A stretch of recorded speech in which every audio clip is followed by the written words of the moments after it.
कि अगर हम पूरे ग्लोब की बात करते हैं तो पूरे ग्लोब के जुनेद को रिमूव हो गया रिकॉर्डिंग से। एक बार ग्रुप में मैसेज डाल देना, जुनेद रीजॉइन कर ले।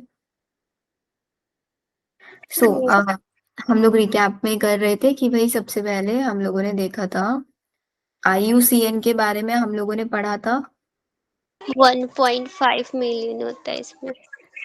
2004 में उन्होंने बोला था कि भाई टोटल नंबर ऑफ स्पीसीज कितनी है, 1.5 मिलियन। मिलियन। देन इन्होंने अपना डेटा पब्लिश किस में किया था?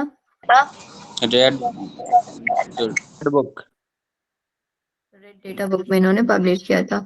उसके बाद वी हैव रॉबर्ट में 7 मिलियन। 7 मिलियन है, उसमें से 70% animal, 30%, 22% plant. More than 70% animal and 22% plants. 2% plants. फिर इसके बाद इन्होंने बोला इन 70% में से भी 70% इंसेक्ट है, 30% इंसेक्ट होते हैं। एंड देन आपके अदर्स एनिमल्स। ये चीज हम लोगों ने लास्ट क्लास में सीखा था। इसके बाद हमने देखा था कि भाई ये डाइवर्सिटी इतना ज्यादा क्या पैटर्न शो कर रही है।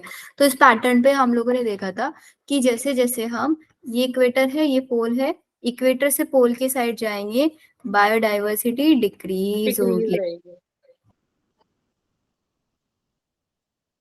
Diversity decreases. हम लोग हाई एल्टीट्यूड से लो एल्टीट्यूड जाएंगे तब Yes. बायोडाइवर्सिटी इंक्रीज होगी। ये हमने देखा था। फिर उसके बाद हमने कैलिफोर्निया, न्यूयॉर्क और ग्रीनलैंड इन सब के बारे में देखा था कि ये सब इनके अंदर कितने कितने बर्ड्स के नंबर हैं, इंडिया के अंदर कितने बर्ड्स के नंबर हैं। पूरा डेटा हम लोगों ने यहाँ पे ये पढ़ा था। फिर हम लोग ये सब करने के बाद आ चुके थे कि भाई ये इतना ज्यादा बायोलॉजिकल डाइवर्सिटी हमें क्यों देखने के लिए मिल रहा है इन ट्रॉपिक्स के अंदर। Greater biological diversity is observed in tropical region. इसके पीछे का रीजन तो ये आप लोगों को ना बोर्ड एग्जाम्स में बहुत क्वेश्चन आ जाता है, बहुत पूछा जाता है बोर्ड एग्जाम्स में, क्योंकि हम लोगों ने सिंपली एक चीज बोला है कि भाई ट्रॉपिकल रीजन्स में बायोडाइवर्सिटी बहुत ज्यादा है as compare to the temperate और पोलर रीजन। तो इसके पीछे का रीजन भी तो कुछ ना कुछ होगा ना।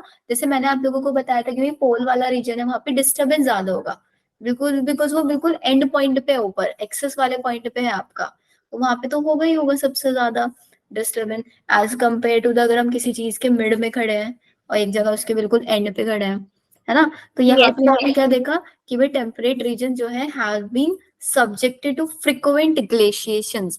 ग्लेशिएशंस का मतलब होता है जो होता है ना आपके ग्लेशियर्स होते हैं, वो फ्रिक्वेंटली वहां पे होता है। ग्लेशियर्स का समझते हो क्या होता है? बर्फ का पिघलना, हाँ मैम। है ना। अब ग्लेशियर्स मेल्ट होंगे किसकी वजह से? Due to the global warming. High temperature की वजह से ग्लेशियर्स फॉर्म होंगे, मतलब वो मेल्ट होंगे। मेल्ट होने की वजह से क्या होगा? उनके उनके मेल्ट होने की वजह से आपका जो वहां पे टेम्परेचर है, टेम्परेचर वेरिएशन आएगा। उसकी वजह से वहां का जो रीजन्स है वो बहुत अनडिस्टर्ब्ड हो जाएंगे, क्योंकि वहां की जो रिवर्स वगैरह होंगे, वाटर बॉडीज होंगे, उनके अंदर सबसे ज्यादा वाटर का अमाउंट बढ़ जाएगा, लेवल्स बढ़ जाएगा, ओवरफ्लो हो जाएगा वहां पे वाटर का। तो यहाँ पे फ्रिक्वेंट ग्लेशिएशन देखे गए हैं। फ्रिक्वेंट मतलब होता है बहुत जल्दी जल्दी ग्लेशिएशन पास में, बट ट्रॉपिकल रीजन के अंदर वो बहुत टाइम तक अनडिस्टर्ब्ड रहते हैं। टेम्परेट रीजन में बहुत जल्दी जल्दी ग्लेशिएशन देखने के लिए मिलता है as compare to the tropical. So tropical had a longer evolutionary time for species diversification. इसीलिए ट्रॉपिक्स में बोला गया है कि ज्यादा टाइम मिला किसमें? इवोल्यूशन होने के लिए स्पीसीज के अंदर, जल्दी इवोल्यूशन के लिए they got more and more time. Next we have कि temperate environment unlike the tropics are more seasonal। कि भाई आपका जो टेम्परेट एनवायरमेंट है, टेम्परेट रीजन है, वहां का एनवायरमेंट क्या है? Less seasonal, more seasonal, less constant, unpredictable है। More seasonal, less constant and unpredictable है। जबकि ट्रॉपिकल रीजन्स में लेस सीजनल होता है, मोर कांस्टेंट होता है एंड प्रिडिक्टेबल होता है।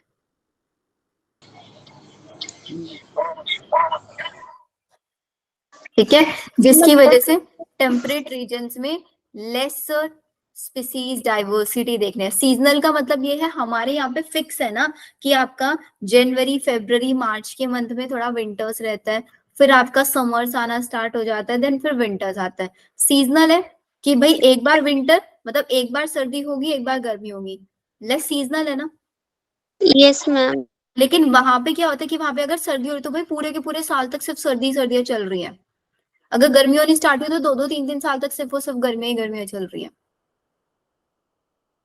एक ही सीजन के अंदर ज्यादा टाइम तक स्टक रह जाता है। ठीक ओके। है। एंड ट्रॉपिकल रीजन्स जो होते हैं, ट्रॉपिकल मतलब हमारे वाले रीजन, यहाँ पे ज्यादा सोलर एनर्जी एक्सपोजर होता है जिसकी वजह से प्लांट की प्रोडक्टिविटी बढ़ती है एंड उसी की वजह से हमारे पास ग्रेटर डाइवर्सिटी है। डाइवर्सिटी। मैम ऊपर वाला जो बी पॉइंट है बुक में अलग दिया है, इसमें अलग लिखा है। एग्जैक्टली लाइन मैच करना, ये सब बताना है। मैं उसमें वो दिया लेस सीजनल मोर कांस्टेंट। वो उन्होंने ट्रॉपिक के रिस्पेक्ट में दिया है ना, ट्रॉपिकल रीजन का less seasonal more constant and predictable, ये लिखा होगा वहां पे, less seasonal more constant predictable. Yes yes ma'am. Ma'am. तो उन्होंने ट्रॉपिक का दिया हुआ है, यहाँ पे इन्होंने टेम्परेट का लिख दिया कि टेम्परेट का more seasonal less constant and unpredictable होता है। दोनों में अपोजिट है। ट्रॉपिकल वाले तो हम लोग हो गए ना, तो उन्होंने सिर्फ हमारा दिया, और ट्रॉपिक्स वाले तो वो तो ऊपर अपना रहते हैं वही, जहाँ टेम्परेचर कम रहता है।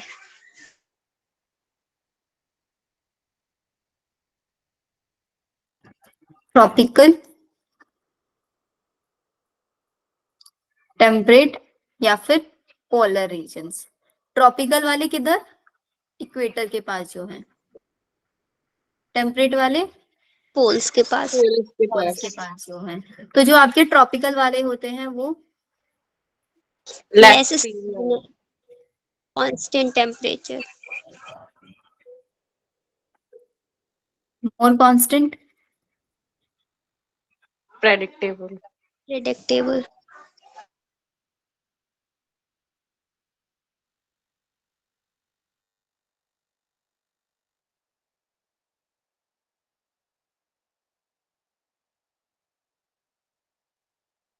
अब आया निगम समझ में। Yes ma'am. अनुष्का समझ आ रहा है। अच्छा, तो ये आप लोग 3 पॉइंट्स लिख सकते हो अगर इस टाइप का क्वेश्चन आ जाए कि भाई ट्रॉपिकल रीजन्स में ही क्यों इतनी ज्यादा डाइवर्सिटी देखने के लिए मिल रही है। तो पहले तो हम लोग क्या पढ़ रहे थे कि भाई ये जो बायोडाइवर्सिटी का डिस्ट्रीब्यूशन है इसका पैटर्न क्या है। तो पैटर्न में हमने समझा जो रीजन इक्वेटर के पास होगा उसके पास ज्यादा डाइवर्सिटी होगी as compare to the temperate या पोलर रीजन। पहला हमने किसके बेसिस पे देखा, लेटिट्यूडनल के बेसिस पे देखा। सेकेंड हम देखेंगे species area relationship, and this is again very important topic, इससे 100% क्वेश्चन आता है, ऐसा हो ही नहीं सकता इससे क्वेश्चन ना आए ये चैप्टर। ठीक है, पहला क्वेश्चन क्या आता है, स्पीसीज एरिया रिलेशनशिप कौन से साइंटिस्ट ने दिया था। साइंटिस्ट का नाम याद कर लो, Alexander von Humboldt. Alexander von Humboldt, simple सा स्टेटमेंट दिया था। पहली चीज को याद रखना ही क्या थे, जर्मन के नेचुरलिस्ट थे जो नेचर के बारे में स्टडी करते थे, एंड जियोग्राफर थे, जियोग्राफर मतलब अर्थ के एरिया ज्योग्राफी के बारे में भी स्टडी करते थे। तो इन्होंने बोला कि भाई किसी एक पर्टिकुलर रीजन के अंदर, एक पर्टिकुलर रीजन के अंदर अगर मैं एरिया बढ़ाता चला जाऊंगा, कि अभी मेरे पास एरिया एरिया जो है वो 10 हेक्टेयर है, 10 से 15 करा, 15 से 20 करा, तो उसके साथ साथ क्या हो रहा है वहां पे उस एरिया के अंदर स्पीसीज का काउंट भी बढ़ता चला जा रहा है। जैसे जैसे एरिया बढ़ाओगे वैसे वैसे स्पीसीज रिचनेस बढ़ती चली जाएगी। Species richness within a region, species richness increase with increasing exposed area, but सिर्फ और सिर्फ एक लिमिट तक। एक लिमिट इसके अंदर आ जाएगी, उस लिमिट के बाद आप कितना भी एरिया बढ़ा लेना स्पीसीज नहीं बढ़ने वाली है। ये इन्होंने जर्मन वॉन हम अलेक्जेंडर वॉन हम्बोल्ट ने दिया था। ये इनका ग्राफ है, ये एरिया है, ये स्पीसीज रिचनेस है। जैसे जैसे एरिया बढ़ता चला जा रहा है ऐसे ऐसे आपका स्पीसीज की रिचनेस बढ़ता जा रहा है। इन्होंने अपना एक इक्वेशन दिया, इस इक्वेशन को याद रखना। log s is equals to log c plus z log a। इसको लिखो एक बार अपने हाथों से, एक दो बार याद हो जाएगा अभी क्लास में। log s is equals to log c plus z log a। s is what? s is species richness, c y intercept है, z slope of the line, a area। z को ही हम रिग्रेशन कोएफिशिएंट भी बोल देते हैं यहाँ पे। ये तो आप लोगों ने मैथ्स में पढ़ा ही होगा। इसके ऊपर क्वेश्चन आया हुआ है बहुत बार।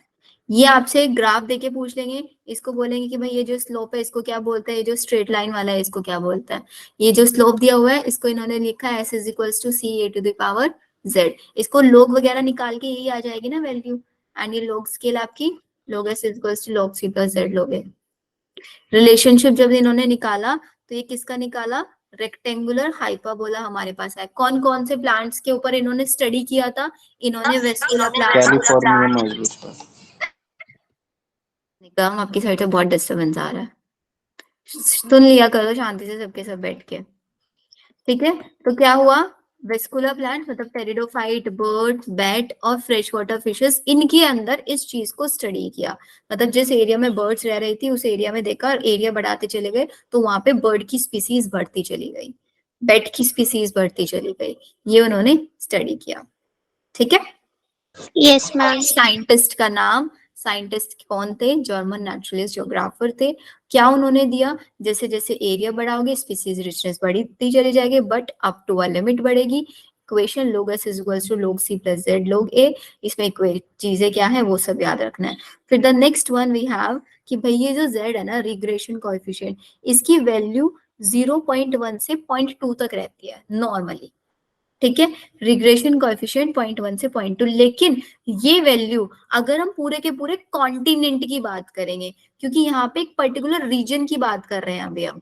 लेट्स सपोज दिल्ली वाले एरिया की बात कर रहे हैं, दिल्ली का एक छोटा सा एरिया ले लिया हम लोगों ने, जैसे लाजपत नगर ले लिया, उसकी बात कर रहे हैं, तो जेड की वैल्यू 0.1 से 0.2 तक रहेगी मैक्स। लेकिन अगर मैं पूरे कॉन्टिनेंट की बात करूंगी, पूरे कॉन्टिनेंट का एरिया बढ़ाते चले जा रहे हैं वहां पे स्पीसीज, तो जेड की वैल्यू कहाँ तक एक्सटेंड हो सकती है? z की वैल्यू आपकी एक्सटेंड हो सकती है 0.6 से 1.2 तक भी जा सकती है। और इस चीज को इन्होंने स्टडी किया था किसको लेके? फ्रूट ईटिंग बर्ड्स को लेके इन्होंने स्टडी किया था, मैमल्स को in the tropical forest of different continents. Ma'am ये तो फिर डार्विन वाली नहीं होगी? नहीं, डार्विन वाला थोड़ा ना है ये। डार्विन ने ये थोड़ा, डार्विन ने तो सिर्फ ये स्पीसीज देखा था कि स्पीसीज के अंदर इवोल्यूशन कैसे कैसे हुआ है। इन्होंने स्पीसीज के काउंट पे वर्क किया। Okay ma'am. मैम जैसे कि अलेक्जेंडर फ्लेमिंग थे, उन्होंने पेनिसिलिन का किया था, तो इसमें भी मैम अलेक्जेंडर, बस इनके सरनेम अलग है, तो मैम ये एक ही है फिर अलग है? अलग है, अलग है, अलग है। जैसे होता है ना उसमें कोई गुप्ता गुप्ता होता है, यस कुमार, मैम। ये इस टाइप वाला ये। Okay ma'am. जेड की वैल्यू पे क्वेश्चन आता है बच्चों, होल कॉन्टिनेंट के टर्म्स में बात करोगे तो क्या होगा? It will be 0.6 to 1.2। Done? Yes ma'am. Yes ma'am. अब नेक्स्ट चीज ये हमको ये बोल रहे हैं कि भाई चलो हम लोगों ने पैटर्न भी समझ लिया कि क्या क्या पैटर्न रहेगा। अब वो ये बोलते हैं कि भाई हमें क्यों जरूरत है इतनी ज्यादा स्पीसीज डाइवर्सिटी की हमारे इकोसिस्टम में? Why we need loads of number of species? एक ही स्पीसीज से काम नहीं चल सकता क्या हमारा? No ma'am. अब इस चीज को किसने स्टडी किया? इस चीज को स्टडी किया डेविड टिलमन साइंटिस्ट ने। अब देखो इन्होंने बहुत अच्छी थ्योरी दी थी, समझना बिल्कुल अच्छे से, इंटरेस्टिंग है। Importance of species diversity to the ecosystem, ठीक है।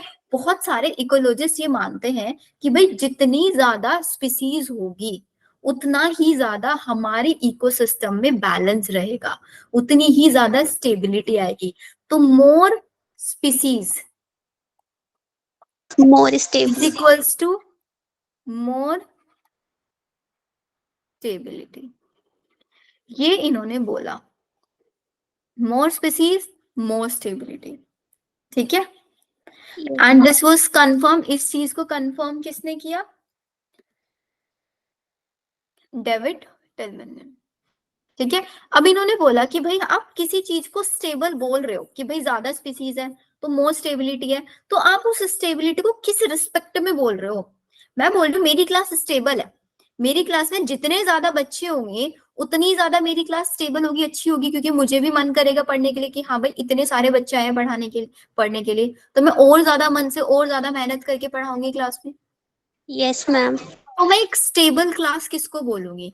पहला, productivity should not very too much year two year. मतलब लेट सपोज मैंने एक एरिया ले लिया है, ये मेरे पास एरिया है, इस एरिया के अंदर अगर मेरे को 2006 में कितनी प्रोडक्टिविटी मिल रही है, 10 टन की प्रोडक्टिविटी मिल रही है, तो 2007 में इसको मैक्स हम 10.5 कर दो, फिर 8 में 10.6 कर दो, 10.7 कर दो। मतलब ईयर टू ईयर प्रोडक्टिविटी अगर बहुत ज्यादा वेरी नहीं करेगी तब हम उसको एक स्टेबल कम्युनिटी कंसीडर करेंगे कि हाँ भाई this is a stable community. पहला पॉइंट। सेकंड, उस कम्युनिटी के अंदर कम से कम एक स्टेबल क्लास कौन सी होगी? जिसमें बच्चे कम डिस्टर्बेंस करेंगे, यस तभी तो मैम। स्टेबल होंगे ना वो। तो ऐसे यहाँ पे कि भाई हमारा जो रीजन है, हमारी जो कम्युनिटी है, उसके अंदर मैन मेड डिस्टर्बेंसेस नहीं होने चाहिए, ना तो नेचुरल होने चाहिए। कोई नेचुरल डिस्टर्बेंसेस कैसे हो गए? जैसे फ्लड आ गया, सॉइल इरोजन होना, यस। ये नेचुरल डिस्टर्बेंसेस हो गए। और मैन मेड डिस्टर्बेंसेस में आपको पता ही है, इंडस्ट्रियलाइजेशन हो गया, पोल्यूशन वगैरह क्रिएट कर दिए, इस टाइप के, ये हो गया। या फिर थर्ड पॉइंट है कि उस कम्युनिटी के अंदर कोई एलियन स्पीसीज ना आ जाए। एलियन स्पीसीज मतलब कोई दूसरी स्पीसीज ना आ जाए, वहां पे आके रहने लग जाए। रेजिस्टेंट होनी चाहिए वो एलियन स्पीसीज के। इन्वेजन का मतलब होता है आके रहना, इन्वेड कर देना, invaded by alien species, resistant होनी चाहिए। तो पहली चीज कि वो स्टेबल कम्युनिटी उसको बोलेंगे जिसकी प्रोडक्टिविटी ज्यादा वेरी नहीं करेगी, उसके अंदर लेस डिस्टर्बेंसेस होंगे, वो रेजिस्ट करेगी किसको? एलियन स्पीसीज की एंट्री को अपनी कम्युनिटी में। डन? Yes ma'am. इसके ऊपर भी बोर्ड एग्जाम में क्वेश्चन आ जाता है, एज वेल एज नीट में भी आ जाता है question. This is very important. ठीक है। फिर importance of biodiversity for the survival of species can be explain by rivet popper hypothesis. इसको याद रखना। इन्होंने क्या एक्सप्लेन किया? देखो, डेविड टेलमैन ने तो ये बोला कि भाई जितना ज्यादा स्पीसीज उतनी ज्यादा स्टेबिलिटी। ठीक है। अब पोल एहलिक साइंटिस्ट ने ये बोला कि भाई एक स्पीसीज, सर्वाइवल ऑफ स्पीसीज जो है वो किस पे वेरी करेगी कि जितनी ज्यादा डाइवर्सिटी होगी उतना ही ज्यादा हमारी जो स्पीसीज है वो ज्यादा टाइम तक सरवाइव कर पाएंगी। Yes ma'am. जितनी ज्यादा स्पीसीज होगी उतना ही ज्यादा टाइम तक उस एरिया की स्पीसीज सरवाइव कर पाएंगी। इसको इन्होंने एक एक्सपेरिमेंट से प्रूव किया। उस एक्सपेरिमेंट का नाम है राइवेट पॉपर हाइपोथेसिस। क्वेश्चन आता है इसके ऊपर भी। राइवेट पॉपर हाइपोथेसिस किसने प्रपोज किया है? हाइपोथेसिस पॉल पोल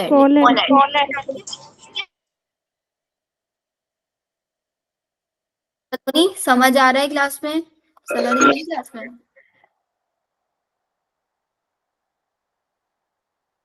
ऐसे तो नहीं? मैम वो तो ज्वाइन की और लेफ्ट कर दी।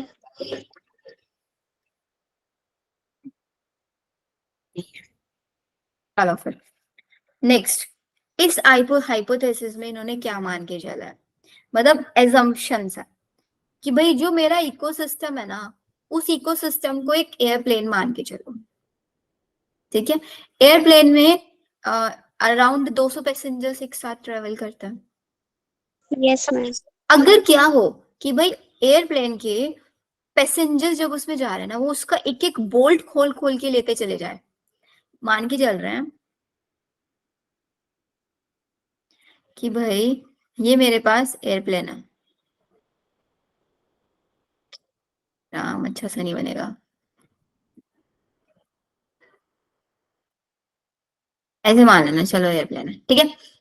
इसमें क्या है ना कि भाई इसमें क्या करते जा रहे हैं ना, इसमें अभी मेरे पास 100 बोल्ट लगे हैं। बोल्ट समझते हो? Nut. Yes ma'am. Yes ma'am. उसके बाद हाँ, तो क्या कर रहे हैं उसके पैसेंजर्स, क्या कर रहे हैं, जितनी बार उसमें एयरप्लेन में ट्रैवल कर रहे हैं एक एक बोल्ट खोल के घर लेते जा रहा है।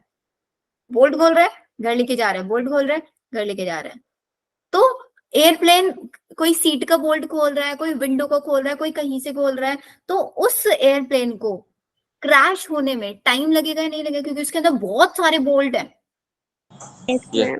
बहुत सारे Yes. बोल्ट है उसके अंदर, बहुत टाइम लगेगा। लेकिन एक पैसेंजर ऐसा आया, जो इसकी एयरप्लेन के ऊपर वो फैन होता है ना, उसी का अगर Yes. उसने बोल्ट खोल दिया, वही बोल्ट खोल दिया फैन वाला, मैम 2 मिनट में खत्म। क्रैश हो जाएगा। क्रैश हो जाएगा। तो इसका मतलब बोल्ट, यहाँ पे देखो कंसीडर क्या करना है कि मेरे पास जो एयरप्लेन है ना, ये एयरप्लेन है मेरे पास इकोसिस्टम, ठीक है, और इस एयरप्लेन के जो बोल्ट है वो है मेरे पास स्पीसीज, क्योंकि बहुत सारे बोल्ट हैं, एक एक स्पीसीज हटाते चले जा रहे हैं हम लोग वहां पे। लेकिन हमारे इस एयरप्लेन के अंदर कुछ ऐसे बोल्ट हैं जो इस एयरप्लेन के लिए इतने ज्यादा इंपॉर्टेंट है कि हमने फर्स्ट अटेम्प्ट में ही अगर उन्हीं बोल्ट को हटा दिया तो प्लेन क्रैश हो जाएगा। Yes ma'am. हो जाएगा नहीं हो जाएगा। तो ऐसे ही हमारे इकोसिस्टम में ऐसी स्पीसीज होती हैं जो मेरे इकोसिस्टम को मेंटेन रखने के लिए बहुत ज्यादा इंपॉर्टेंट होती है। अगर मैंने उन्हीं को हटा दिया तो पूरा एयरप्लेन डिस्टर्ब। Same ecosystem. अब पढ़ना इस वाली चीज को, इस हाइपोथेसिस में इन्होंने एज्यूम किया ecosystem to be a airplane, और स्पीसीज क्या है, राइवेट। राइवेट मतलब बोल्ट। बोल्ट। थ्योरी का नाम क्या था, राइवेट पॉपर हाइपोथेसिस। राइवेट मतलब बोल्ट, पॉपेट मतलब ओपन। एक बोल्ट ओपन कर रहे हैं, घर लेके जा रहे हैं। तो इकोसिस्टम एयरप्लेन हुआ, स्पीसीज राइवेट बोल्ट हुआ, जॉइनिंग ऑल पार्ट्स टुगेदर, जो पूरा सारे पार्ट्स को एक जगह ज्वाइन, तभी तो एक एयरप्लेन बन रहा है ना, बहुत सारे बोल्ट्स उस पार्ट्स को कनेक्ट किए हुए हैं। ऐसे ही इकोसिस्टम में बहुत सारी स्पीसीज, एक सारी की सारी स्पीसीज आपस में इंटरलिंक है यस मैम। ना। तो एक स्पीसीज को हटाएंगे, मतलब उन स्पीसीज को हटाएंगे जो ज्यादा इंपॉर्टेंट नहीं है हमारे लिए, तो इतना ज्यादा इकोसिस्टम पे डिस्टरबेंस नहीं देखने के लिए मिलेगा। लेकिन जो सबसे मेन इंपॉर्टेंट स्पीसीज है उसी को हटा देंगे तो एकदम से डिस्टरबेंस आ जाएगा। आगे देखो अभी ऑनलाइन में क्या लिखा है, इफ एवरी पैसेंजर पॉप और राइवेट, पॉप मतलब ओपन करना, एक बोल्ट को ओपन कर रहा है और उसको घर लेके जा रहा है, तो मतलब इसकी वजह से क्या हो रहा है, स्पीसीज एक्सटिंक्ट होती चली जा रही है। Yes ma'am. It may not affect flight safety initially, initially उसकी फ्लाइट जो है, हमारी प्लेन जो है वो क्रैश नहीं होगा, उसकी सेफ्टी पे कुछ ज्यादा फर्क नहीं पड़ेगा। इसका मतलब हमारा जो इकोसिस्टम की फंक्शनैलिटी है वो प्रॉपर रहेगी। Yes ma'am. But with time, time के साथ साथ अगर हम वहां से बहुत सारे बोल्ट हटाते चले जाएंगे, ये अगर कॉन्टिन्यूसली प्रोसेस चलता रहेगा तो एक टाइम ऐसा आएगा कि जो फ्लाइट है वो डेंजर में चली जाएगी, हाँ मैम। है ना। और बाकी जो दूसरी स्पीसीज जो बोल्ट अभी तक खुले भी नहीं है, उनकी भी लाइफ में खतरा आ जाएगा, क्योंकि प्लेन क्रैश हो जाएगा तो जो बोल्ट खुले नहीं थे, जो पार्ट ज्वाइंट थे, वो बेचारे क्रैश हो जाएंगे। Yes ma'am.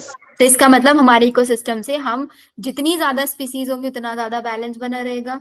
हम वहां से स्पीसीज को हटाते जा रहे हैं, इनिशियली कोई फर्क नहीं पड़ेगा, लेकिन लॉन्ग टर्म में बहुत फर्क पड़ जाएगा। इसीलिए आज के टाइम में स्पीसीज का कंजर्व करना बहुत ज्यादा जरूरी है। यस मैम, क्योंकि जैसे हाँ, हमारे अर्थ से इतनी सारी स्पीसीज गायब होती चली जा रही है, अभी हमें फर्क नहीं पड़ रहा है ना, अभी हम उनकी इंपॉर्टेंस फील नहीं हो रही है। लेकिन हो सकता है आने वाले टाइम में इतना हो जाए कि भाई बहुत सारी स्पीसीज, तो हमारा पूरा इकोसिस्टम ही डिस्टर्ब हो जाए, यस पूरा मैम। डिसबैलेंस हो जाएगा एक टाइम पे। जैसे फ्लाइट वाला केस है, इनिशियली बोल्ट हटाते जा रहे हैं, कोई फर्क नहीं पड़ रहा है, पता भी नहीं चल रहा है किसी को किसी कुछ हो रहा है, कि कुछ गायब हो रहा है एयरप्लेन में से, नहीं पता चल रहा है ना। लेकिन एक टाइम ऐसा आएगा जब वो इतना सीरियस हो जाएगा कि सब कुछ फिनिश हो जाएगा। Yes same ma'am. Applies to our earth, हमारे अर्थ पे भी सेम चीज अप्लाई होती है। पेड़ों को काटे जा रहे हैं, सोचते और भाई चारों तरफ तो पेड़ दिखते हैं हमें, लेकिन एक टाइम ऐसा आएगा, इतना कम टाइम, इतने कम प्लांट्स बच जाएंगे, ऑक्सीजन नहीं मिलेगा हमें। कहाँ से मिलेगा भाई, ऑक्सीजन बनता नहीं है, फैक्ट्रीज में नहीं बनता, कहाँ से आ रहा है ऑक्सीजन, प्लांट से आ रहा है। सब ऑक्सीजन सिलेंडर लेके थोड़े ना घूमेंगे सबके सब। फिर अभी फील नहीं हो रही है, आने वाले टाइम में ये चीज फील होगी सबको।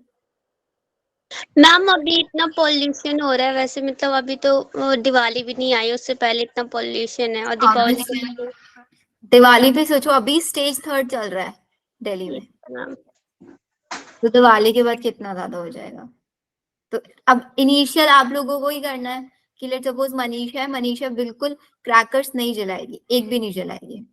अब ये Yes. सोचिए कि भाई मनीषा ये सोचने लग जाए कि भाई मेरे गली में तो सब जला रहे हैं तो मैं ही नहीं जलाऊंगी, तो क्या फर्क पड़ जाएगा। लेकिन अगर मनीषा सोचेगी कि भाई एक दो क्रैकर्स वो कम जलाएगी, ऐसे ही सेम और लोग सोचे एक दो क्रैकर्स कम जलाना, तो बहुत इफेक्ट आएगा नहीं आएगा पोल्यूशन पे। आएगा। बहुत हद तक कम होगा। मतलब अभी जितना है उससे तो ऑब्वियसली बढ़ेगा ही बढ़ेगा, कम तो होने वाला नहीं है। लेकिन वो जितना बढ़ सकता है, जितना वो एक्सट्रीम जा सकता है, उस एक्सट्रीम को जाने को रोक सकता है ना हम। Yes ma'am. क्योंकि हमें प्रॉब्लम नहीं होगी, चलो पोल्यूशन बढ़ रहा है हम कर लेंगे, लेकिन वो पेशेंट जो कि अस्थमेटिक है, जिनको ब्रीथिंग रेस्पिरेशन वाली प्रॉब्लम्स है, या ओल्ड एज वाले लोग, या बिल्कुल छोटे छोटे इन्फेंट्स होते हैं, उनको बहुत ज्यादा प्रॉब्लम्स होती है, बहुत ज्यादा उस टाइम पे। तो हम अपनी खुशी के लिए किसी को परेशानी में तो नहीं डाल सकते। और क्या ही खुशी मिलती है भाई क्रैकर जलाने से। मैंने अपनी लाइफ में कभी क्रैकर्स नहीं जलाए। मैम 5 साल से मैंने भी नहीं जलाया अभी। जब मैं स्कूल छोटी में भी थी, शपथ दिला दी थी।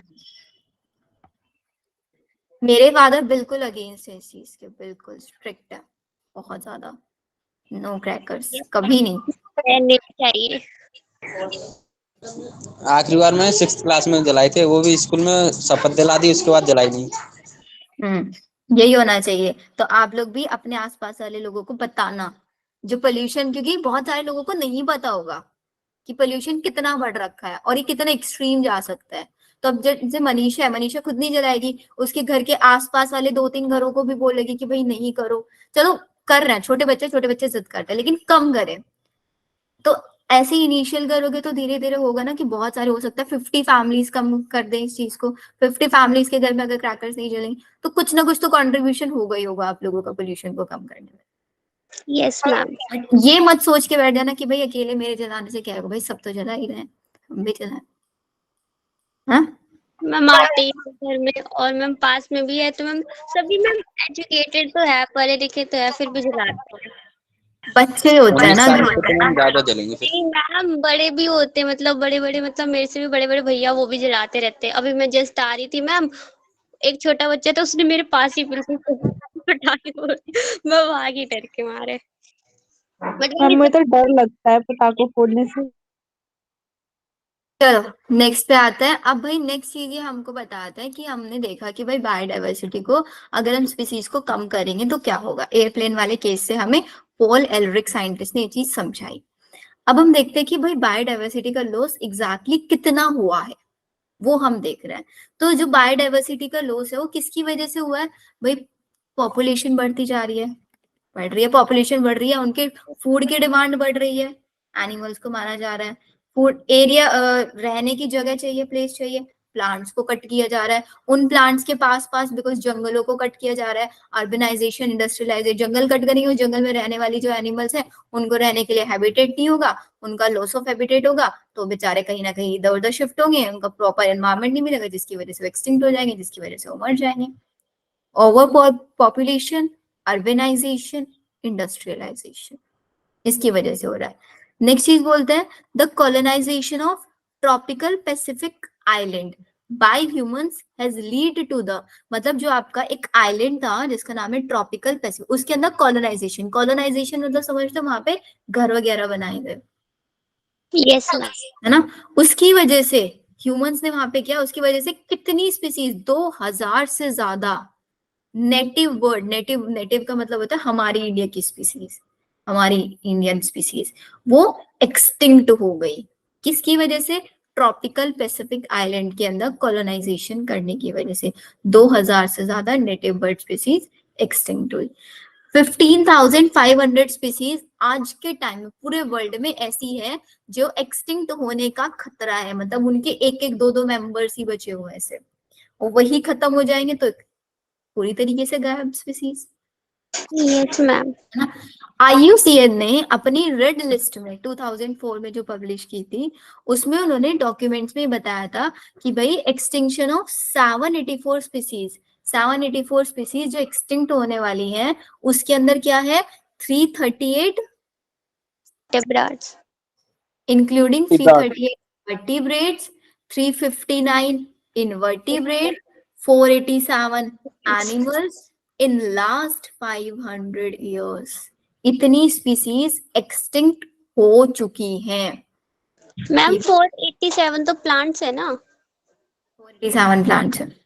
Yes 338 vertebrate, 359 invertebrate, 487 plants। ठीक है, नेक्स्ट। एट प्रेजेंट अगर हम आज की बात करें, 31% of gymnosperm, 32% of amphibians and 12% of bird species, 23% of mammals, ये किस पे है? थ्रेट ऑफ एक्सटिंक्शन पे। थ्रेट ऑफ एक्सटिंक्शन मतलब, थ्रेट मतलब होता है खतरा, एक्सटिंक्ट होने का खतरा है जी। मैम मेरी बुक में ना 87 प्लांट्स लिखा है, एक्सटिंक्ट हो गए। 87? यस यस मैम प्रिंटिंग नहीं हुई। आपके पास नई वाली किताब है? मैम ओल्ड वाली है।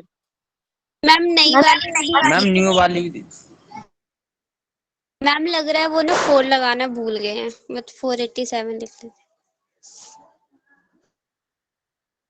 मैम प्रिंटिंग मिस्टेक भी नहीं है क्योंकि उसमें गैप ही नहीं है। 87 लिखा हुआ है क्या सिर्फ? यस यस मैम मैम, 87 लिखा है। नहीं बेटा, सिर्फ 87 तो नहीं हो सकता। एक मिनट में अभी चेक कर रही हूँ।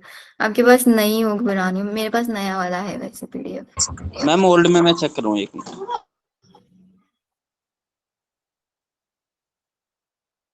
मैम मेरी लास्ट ईयर की है।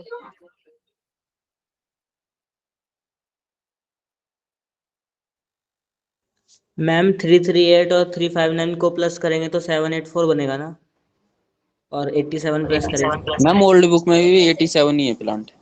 87 प्लांट है। 87 784 में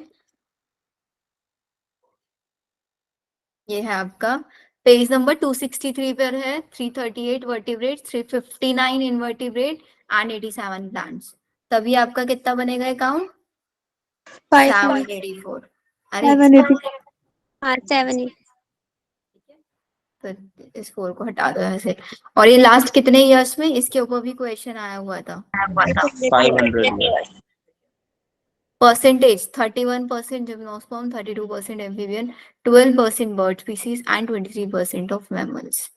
ठीक है, अब इन्होंने रिसेंटली जो स्पीसीज एक्सटिंक्ट हुई है उनका एग्जाम्पल दिया है। इसके ऊपर क्वेश्चन आ जाता है, मैच द फॉलोइंग में करके नीट में क्वेश्चन आया हुआ है ये, कि ये वाली स्पीसीज कहाँ से एक्सटिंक्ट हुई है। डोडो स्पीसीज मेराइटस से, क्वागा अफ्रीका से, थाइलेसीन ऑस्ट्रेलिया से, स्टीलर सीकाओ रशिया से, 3 टाइगर स्पीसीज बाली जवन कैशमैन। इसके ऊपर भी क्वेश्चन आता है, कौन सी टाइगर की 3 स्पीसीज है जो एक्सटिंक्ट हो चुकी है। याद करना इसको। डोडो, यस मैम बाली जवन राइटस, डीएम से याद कर लेना इसको। तो मैंने तो इसको डीएम से याद किया था। और स्टीलर सीकाओ मेरे को हमेशा याद रहता है। स्टीलर सीकाओ पता है क्यों एक्सटिंक्ट हुई थी? क्योंकि इस काऊ का जो मीट था ना वो बहुत ज्यादा टेस्टी होता था, मतलब उसके अंदर बहुत ज्यादा स्वीट इन टेस्ट होता था। उसकी वजह से लोगों ने इसको इतना ज्यादा खाया कि भाई हमारी ये काऊ ही एक्सटिंक्ट हो गई, स्टीलर सीकाओ। ठीक है, और इसको टी ए से याद कर लेना। थाइलेसीन ऑस्ट्रेलिया तो याद है, quagga Africa. Dodo Mauritius, quagga Africa, thylacine Australia. Table बना के लिख लेना इनको। लास्ट 20 ईयर में अगर हम बोले तो हमारे पास 27 स्पीसीज हैं जो डिसअपियर हो चुकी हैं। ठीक है, और अब तक मास एक्सटिंक्शन के 5 एपिसोड जा चुके हैं, 6 एक्सटिंक्शन चल रहा है। और ये माना जाता है कि भाई जो ये 6 एक्सटिंक्शन होगा कि कितना टाइम फास्टर होगा, 100 से 1000 टाइम फास्टर होगा पहली वाले के कंपैरिजन में। मैम क्यों? क्योंकि आज के टाइम में पॉपुलेशन बहुत ज्यादा बढ़ चुकी है बाकी, और इतना ही ज्यादा फिर वो डिमांड बढ़ती है। फिर 5 एक्सटिंक्शन हो चुके हैं, अब जो 6 एक्सटिंक्शन होगा वो हम लोगों के सामने होता, हमारी जनरेशन के सामने होगा, जो 100 से 1000 टाइम फास्टर होगा। Yes ma'am. अब बोलते हैं कि भाई लॉस ऑफ बायोडाइवर्सिटी की वजह से होगा क्या? जैसे मैंने बताया, रहने की जगह चाहिएगी तो प्लांट्स को कट करेंगे, प्लांट प्रोडक्शन डिक्रीज होगा। अब प्लांट्स ही क्या करता है, जैसे कहीं पे भाई बाढ़ वगैरह आती है तो प्लांट आता है तो प्लांट में इसका फ्लो कम हो जाता है, होता है यस ना मैम। ऐसा? ये चीज, तो ये आपका सूखा पड़ जाना, इन्वायरमेंटल डिस्टरबेंसेस वगैरह होता है, उसको लेस रेजिस्टेंट हो जाएगा, क्योंकि हमारे जितने भी नेचुरल रिसोर्सेज हमको बचाता है, रेजिस्ट करता है वो नेचुरल जो जितने भी डिजास्टर्स होते हैं उन सब से, यस ये मैम। लेस रेजिस्टेंट हो जाएगा। वेरिएबिलिटी बढ़ जाएगी, इकोसिस्टम के अंदर डिस्टरबेंस बहुत ज्यादा बढ़ जाएगा, क्योंकि प्लांट की प्रोडक्टिविटी बढ़ेगी, water use, paste, disease cycle, ये सब आपका इनके अंदर बहुत ज्यादा वेरिएशंस आ जाएंगे इकोसिस्टम में। तो इसके ऊपर भी बोर्ड एग्जाम में क्वेश्चन आ जाता है।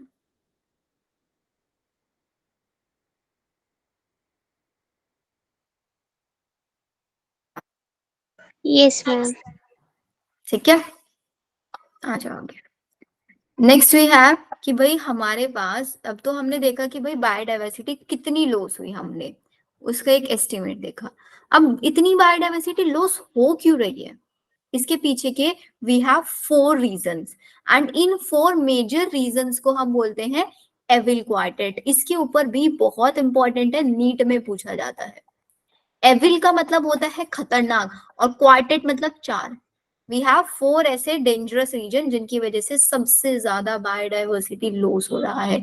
सबसे पहला है हमारा habitat loss and fragmentation. Habitat loss का भाई रहने के लिए जगह चाहिए, हम क्या करेंगे, फॉरेस्ट को कट करेंगे, जंगलों को कट करेंगे, वहां पे घर फैक्ट्रीज वगैरह लगाएंगे, तो जिसकी वजह से क्या होगा, वहां पे रहने वाली जो नेचुरल स्पीसीज है, वहां पे रहने वाले एनिमल्स है, बर्ड्स है, उनके जो हैबिटेट है उसके अंदर फ्रेगमेंटेशन हो जाएगा, नहीं हो जाएगा, उनका हैबिटेट लॉस हो जाएगा।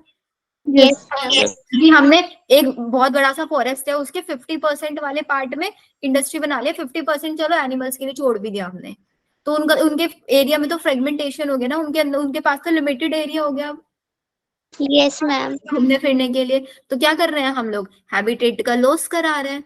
इस हैबिटेट लॉस का इन्होंने एक एग्जांपल भी दिया है कि हमारे पास सबसे बड़ा, सबसे ज्यादा बायोडाइवर्सिटी कहाँ पे पाई गई थी, ट्रॉपिकल रेन फॉरेस्ट, बताया था ना कल की क्लास में, yes ma'am. Tropical. Tropical rain forest. तो जो ट्रॉपिकल रेन फॉरेस्ट है ना, अगर हम इसकी बात करें, जब इसको स्टार्टिंग में था, ये पूरे अर्थ के लैंड का 14% कवर करके रखता था ये, 14, और आज के टाइम में सिर्फ 6% है। बाकी क्या कर लिया, बाकी इंडस्ट्रियलाइजेशन में यूज कर लिया गया। तो हैबिटेट लॉस ही हुआ ना, तो इसी वजह से बहुत ज्यादा बायोडाइवर्सिटी लॉस हुआ वहां पे।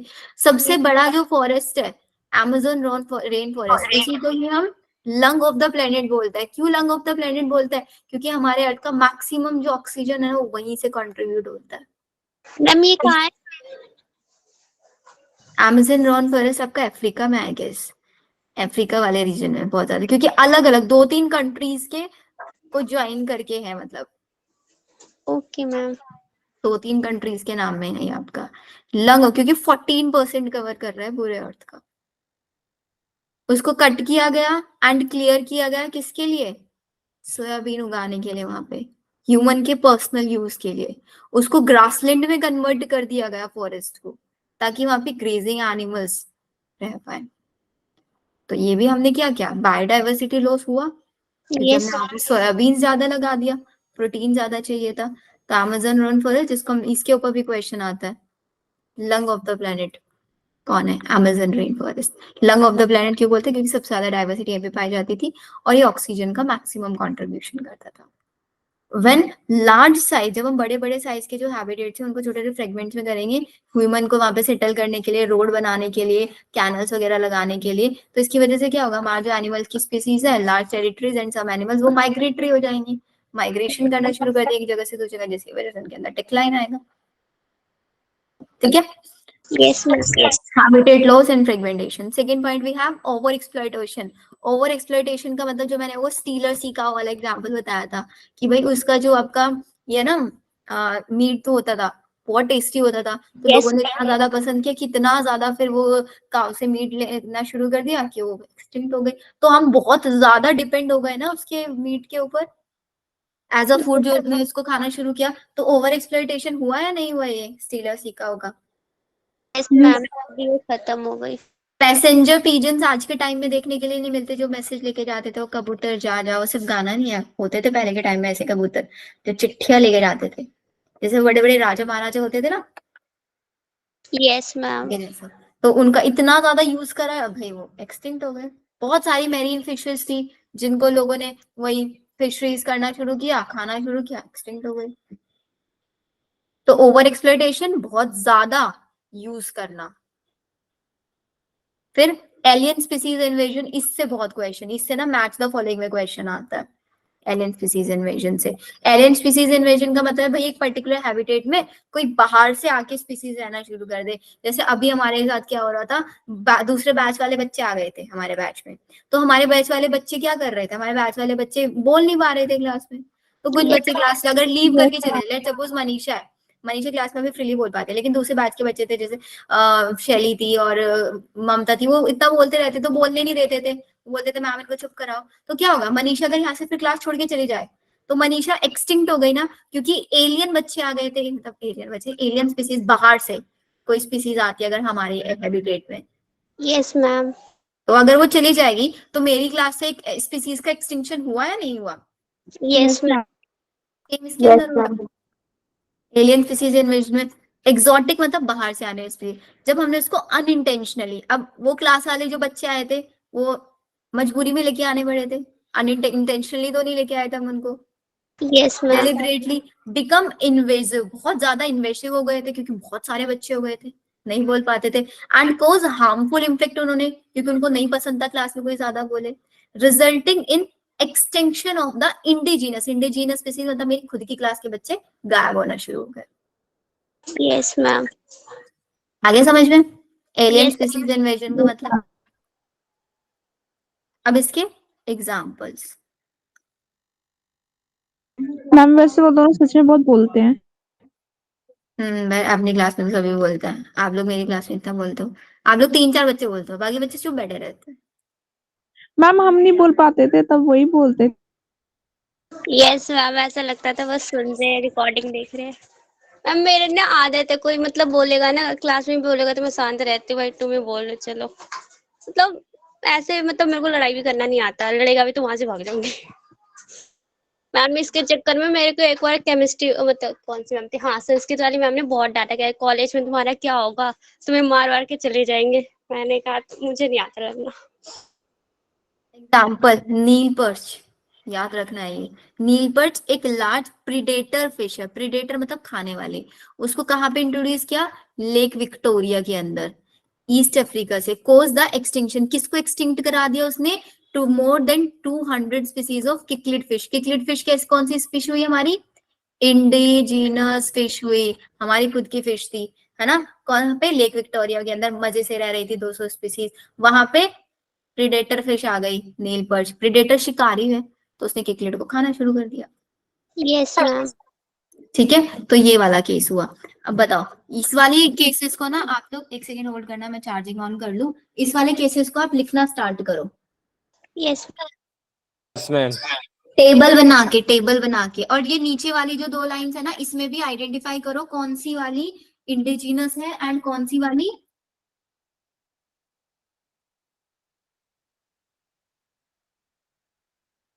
एक्सोटिक स्पीसीज है। मैम।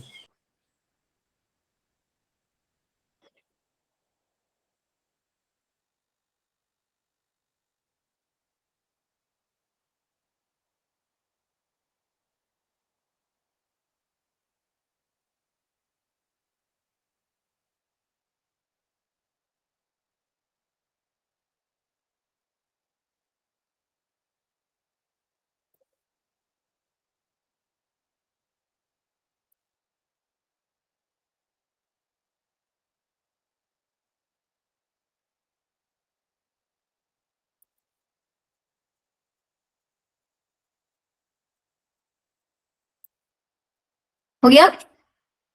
सेकेंड वाली लाइन बताओ, कौन सी का, पार्थीनियम क्या है? Ma'am ma'am. मैं पार्थीनियम प्रेडेटर, लैंथना और ये यूकॉन। मैम पार्थीनियम, लैम्पना और इकोर्निया प्रीडेटर स्पीसीज हैं। Yes ma'am. और पार्थ नियम तो उसमें भी आता है, इस पोलन ग्रेन का।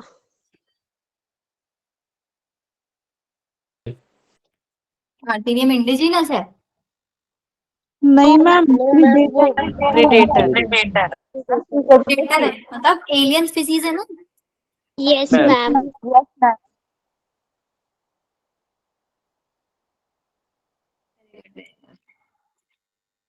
ये हो गया लेंटेना एंडिकॉर्निया, ये सब भी ये सब ये सब भी एग्जॉटिक स्पीसीज है, एलियन स्पीसीज है। नेक्स्ट, तो ये जो नीलपर्च वाला है ना, इसमें बड़े कंफ्यूज होता है बच्चे कि कौन सा प्रेडेटर है कौन सा नहीं, याद नहीं रहता। तो याद रखना, किकलिड हमारी इंडिया की फिश है और नीलपर्च हमारी एक्सोटिक मतलब एक्सोटिक है। मैं आगे आप लिखवा दूँ। है ना, किकलिड वाली इंडिजिनस है, नीलपर्च एलियन है। एलियन। एक टेबल बना लो, एक साइड एलियन लिख लो, एक साइड इंडिजिनस लिख लो, एलियन के नीचे एलियन लिख लो, उसके आगे उसकी इंडिजिनस लिख लो कि किसकी वजह से कौन एक्सटिंक्ट हुआ। Introduction of Africa catfish, African alien catfish species है। इंट्रोड्यूस है। अफ्रीकन कैटफिश मतलब Clarias gariepinus, for aquaculture purpose के लिए उसको इंट्रोड्यूस कराया गया, जिसकी वजह से जित हमारी जो कैट फिशेस थी इंडिजिनस इंडिजिनस। एक्सटिंक्ट हो गई। Yes ma'am. ठीक है, हो गया समझ में? Yes ma'am. कैटफिश तो फिर एक्सोटिक स्पीसीज हुई ना। इंडिजिनस, तो वो हो गई ना नेटिव स्पीसीज, इंडिजिनस जो हुई वहाँ ना की। ये? मैम सेकंड वाले में फिश तो एलियन रहेगी ना। कैटफिश एलियन रहेगी? नहीं, वो तो इंडिजिनस रहेगी कैटफिश तो हमारा। तो फिर नेक्स्ट, कोएक्सटिंक्शन। कोएक्सटिंक्शन का मतलब है भाई दो स्पीसीज थे, जैसे लाइकन है, ठीक है, एल्गी या फंजाई, दोनों साथ में म्यूचुअल रिलेशनशिप बना के रह रहे हैं। लेट्स सपोज फंजाई गायब हो गया, फंजाई एक्सटिंक्ट हो गया, एल्गी क्या होगा? वो भी मर जाएगा। वो भी खत्म हो जाएगा। तो दिस इज नॉन एज कोएक्सटिंक्शन, कि भाई दो स्पीसीज आपस में एक दूसरे के ऊपर इतनी ज्यादा डिपेंडेंट है कि एक स्पीसीज एक्सटिंक्ट हुई तो दूसरी खुद हो जाएगी। अपने आप हो जाएगा।